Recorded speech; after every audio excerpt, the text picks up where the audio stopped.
Attention, soldiers, time to man your battle stations. For today's training drill, we'll be looking at the many faces of the Bad Batch and ranking them from most heroic to the vilest. Star Wars is a galaxy full of memorable heroes and villains, and that's true even for a show whose main cast is literally all clones of each other. I underestimated your 4 friends. But while this show's predecessor, The Clone Wars, primarily featured clones as heroes, this series' clone troopers walk different paths. Some are heroes, others are villainous, and a few find themselves in the middle. But who will end up where? We got this countdown has. I'm Kifinosi with Wicked Binge, and this is The Bad Batch, Good to Evil.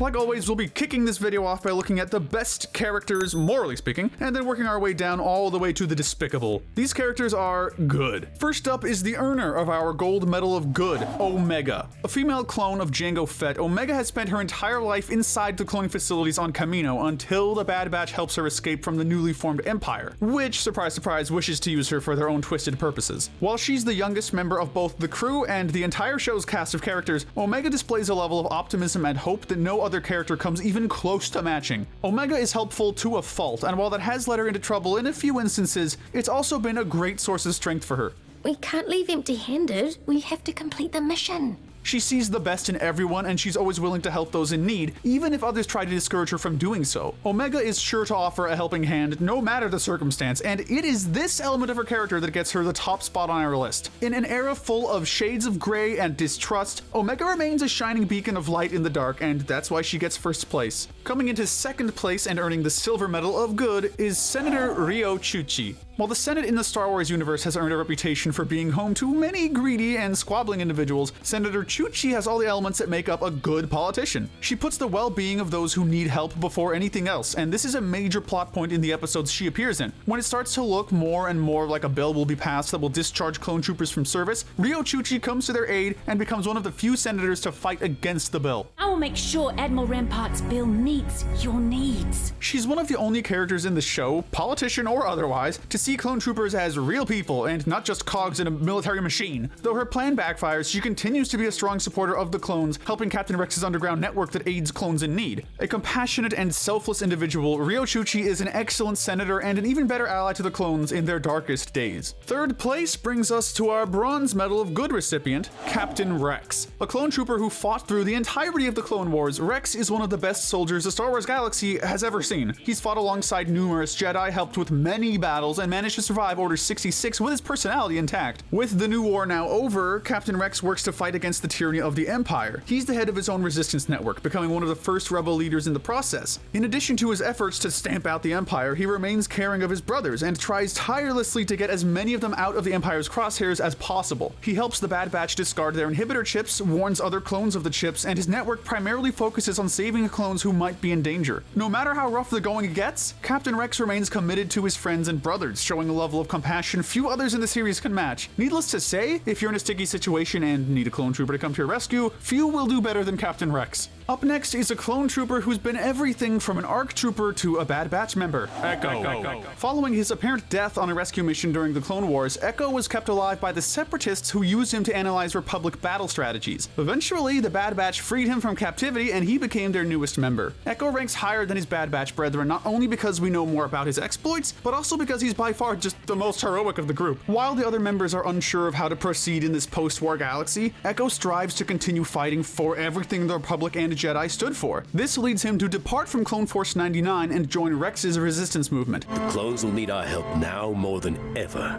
Echo's a lot like Rex in many ways, and that's another reason he's placed just a notch below him. Echo cares for all of his comrades, from his fellow members of the Bad Batch to those who serve the Empire, and he'll do anything to secure a better future for all of them. A soldier who's seen far more than the rest of his siblings, Echo embodies all the best elements of a clone trooper, and that's why he gets this spot on the list. We've finally reached our first original member of Clone Force 99, and who else could come first other than their leader, Hunter? A clone who was altered to have enhanced senses, Hunter leads the Bad Batch on every mission, and that, in and of itself, itself is a testament to his strength. If you can effectively lead a group as off-color and unbalanced as the Bad Batch, you most certainly are a good leader. It also feels like Hunter is the most practical member of the group, which makes sense since he is their commander. He has a more level-headed approach to things than, say, the know-it-all Tech or the burly Wrecker, and as their commander, he's led them on more than a few daring missions. On his orders, the group was able to save Omega, aid Jedi in danger, and help many of their clone brothers when necessary. Hunter's level-headed nature also allows him to have a better moral compass than many other clones. He doesn't just blindly follow orders like some do. If he thinks an order is wrong, he will not follow it. While Hunter is brave and helpful more often than not, he does suffer from a feeling of confusion in an era of uncertainty. Hunter is cautious about taking a more open stand against the Empire, and while this is a more practical approach, it's hardly the heroic one to choose. This makes him lose out on a better position on our list, but don't get it twisted. Hunter is an appropriate leader for Clone Force 99 and one of the best soldiers the entire clone army has ever seen. Our next member of the batch is their brains, Tech. Tech is easily the smartest character in the show's main cast, and he may very well be one of the smartest clone troopers in general. If there's a security terminal that needs hacking or an alien language that needs to be deciphered, Tech is your man. Unfortunately, you could also say that Tech is intelligent to a fault. He often believes everyone to be on the same wavelength as him, which can lead to some communication issues between him and the other characters. If something requires his attention, he often becomes sucked into it, often to the detriment of everything around him. Things that he believes to be obvious are also anything but to many of his allies. While he thought that the inhibitor chip found inside the brains of every clone was an obvious fact, it caught the other Bad Batch members by surprise. Despite some language barriers, Tech remains an invaluable part of his team. Without him, it's safe to say that the Bad Batch would have been a much shorter show. We took an unforeseen detour,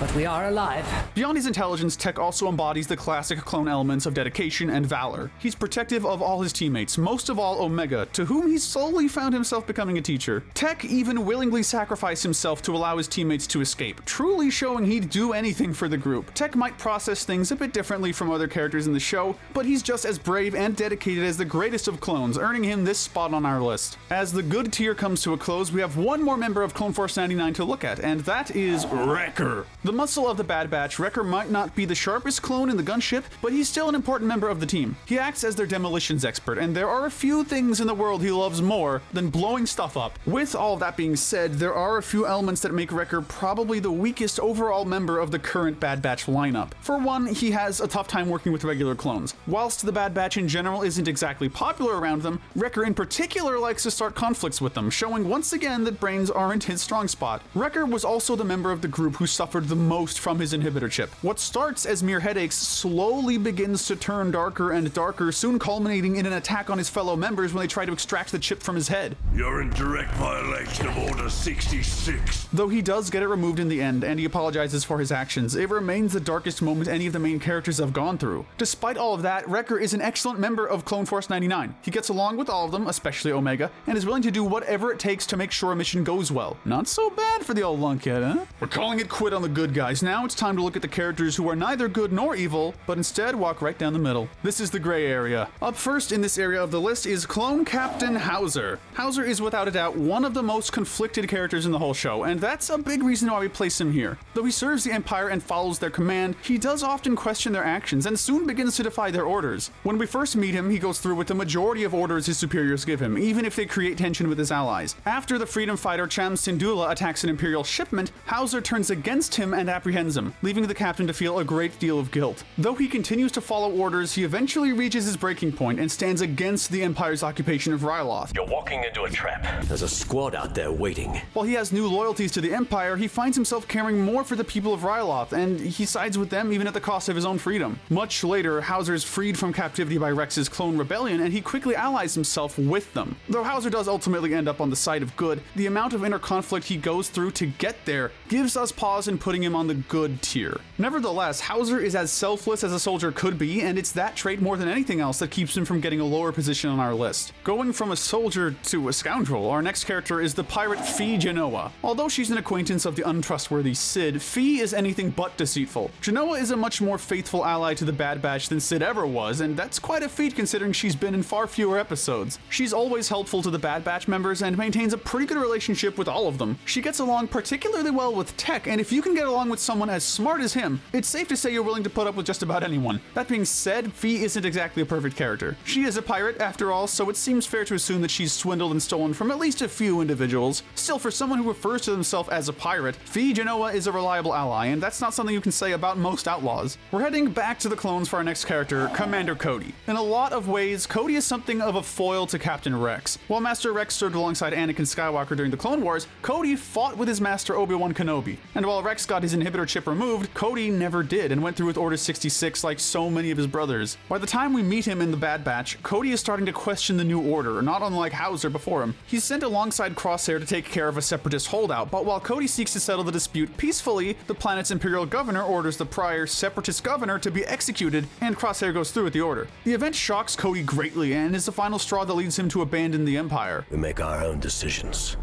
our own choices. While this does show that Cody has a conscience that other followers of the Empire lack, it doesn't necessarily erase his complacency in Order 66, nor any of the other atrocities the Empire's been involved in thus far. Though Cody's abandonment of the Empire prevents him from descending lower on this list, his prior actions cause him to lose out on a more positive position. Perhaps future episodes will exonerate Cody's character, but at the moment, it's the gray area he finds himself in. Up next is an informant that's as shady as she is scaly, Ciderin Scaleback. Better known as Cid, this Trandoshan was an ally of the Jedi during the Clone Wars, and now acts as a regular employer for the Bad Batch. She's the one who puts them up to the majority of missions they undertake throughout the series, though she's far from being the best at sharing necessary information. Clearly the kid's the brains of your operation. Take the time they had to secure a Rancor, for instance. While the crew carried out the mission successfully, they didn't even have a clue about what the mission fully entailed. Cid sees the Bad Batch more as clients who can help her than as genuine allies, and it's this viewpoint that causes her to sink so low on the list. While she does get along with them on a few occasions, it would be a bit disingenuous to call them friends of hers, or vice versa. Cid is also an opportunistic individual. If there's money to be made, she will gladly sell the Bad Batch out. She does this exact thing in the finale of the second season, where she rats them out to the Empire to save her own skin. Still, there are a few bright spots in her rather greedy personality. After all, if you were considered an ally to the Jedi, you've got to have at least a semblance of a good heart. Overall, Cid is most definitely the wild card of the show's core characters, and with that in mind, there's really no better place for her than right here. Finishing up the gray area is the bounty hunter Fennec Shand. Relatively a newcomer to the scene, Fennec Shand is ordered by one of the cloners on Kamino to retrieve Omega from the Bad Batch. Though Fennec finds herself against the Bad Batch during this pursuit, she does remain rather friendly with Omega, showing that she's a lot more approachable than most other bounty hunters. Fennec is later recruited again to stop another bounty hunter, Cad Bane, from apprehending Omega. You of all people know it's all about the price.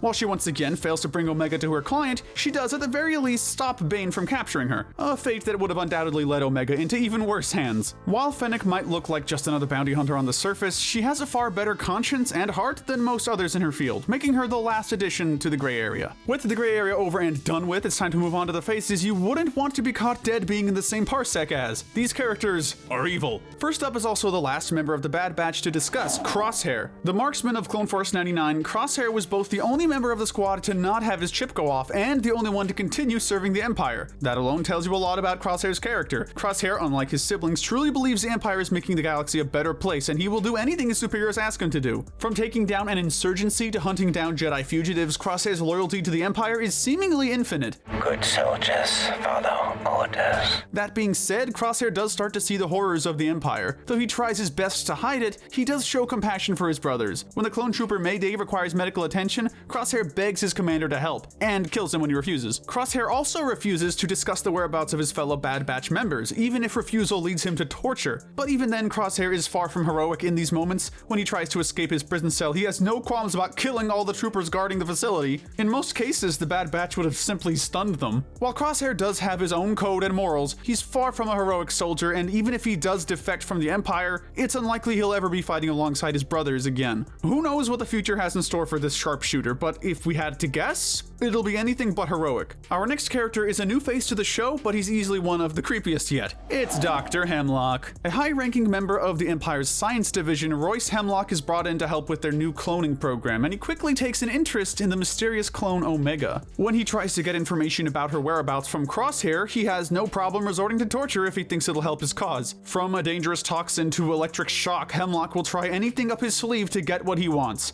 Let's see how long until you break. Indeed, it was this trait of persistence that led Hemlock to be expelled from the Republic's science division. If that doesn't tell you something about how scary this guy is, we don't know what will. An unfeeling and ruthless scientist, Royce Hemlock shows that you don't have to be constantly carrying around weapons to be considered one of the most evil men in the galaxy. Getting the Bronze Medal of Evil is the notorious bounty hunter Cad Bane. While bounty hunters are generally only focused on getting paid and little else, Bane truly has no boundaries he won't cross. If it means making money, he'll arrange deals with everyone from Sith to the Empire, as long as there is something in it for him. Unlike a lot of others on this list thus far, there's nothing Cad Bane won't do. If you ask him to capture a child, he has no issues going through with that. You're lucky they want you alive. In fact, this series isn't even the first time he's kidnapped kids. Bane is also one of the few characters in the show to truly pose a threat to the Bad Batch, easily defeating Hunter in a standoff when he arrived to capture Omega. While Fennec might have been a bounty hunter with a moral compass, Bane is an example of one who has no such thing. A mercenary who's killed countless Jedi, clones, and other bounty hunters, Cad Bane is one of the vilest characters featured in the series, and he's not to be trifled with. But real quick, before we get to our last entry, if you're enjoying this video, do us a huge favor and hit that subscribe button and notification bell. We ask because we'd really appreciate the help getting to our next milestone, and we have lots more videos we'd love to share with you. Thanks so much. In second place and earning the Silver Medal of Evil is Vice Admiral Rampart. The overseer of the Empire's new recruitment program, Rampart is eager to prove himself to the New Order, and he's willing to do anything to make a name for himself.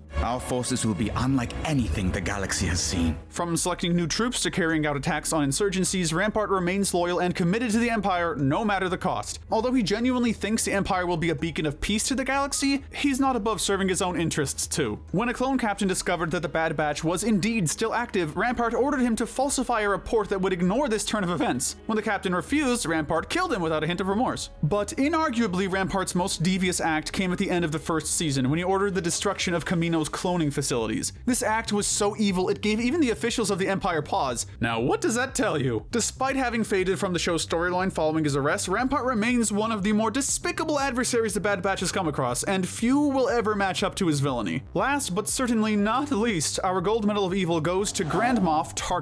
Of all the show's recurring villains, Tarkin is easily the biggest of the bunch, both in terms of command hierarchy and offenses. Though it falls on Rampart's behalf to phase out the clone troopers, it was Tarkin more than anyone else who pushed for this. He believed the clones were no longer needed in the galaxy, and an army made up of recruited individuals would be far more efficient to the Empire. Thus, much of the conflict in the show is his doing. Tarkin also planned on carrying out punishment towards the Bad Batch members after they refused to wipe out a rebel group on Onderon. Had they not escaped alongside Omega, it's likely they would have not lived to tell the tale. An authoritative follower of the Empire who's as pragmatic as he is cold, Tarkin is the most dangerous foe the Bad Batch has come up against, and given what the future has in store for his character, that's unlikely to change anytime soon. Before we wrap up this mission briefing, how about we hand out a few medals to the brave soldiers who deserve them most? First, let's give the Darwin Medal to Wrecker. His body may be strong, but his mind, not so much. Second, we're giving the Greed Medal to Cad Bane. As we said earlier, there's nothing Bane won't do for a few credits, making him the ideal candidate for this award. The Pride Medal goes to Tarkin himself, who always thinks of himself as being above everyone else in the room. Last up, the Wrath Medal goes to Crosshair. He's easily one of the more dangerous troopers in this show, so he's perfect for this medal. But let us know in the comments section if you agree with our ranking, and tell us what we should cover next. Remember to hit that notification bell and binge our Good to Evil playlist, where we break down the moralities of the characters in your favorite cartoons, shows, and movies. But most importantly, Stay wicked.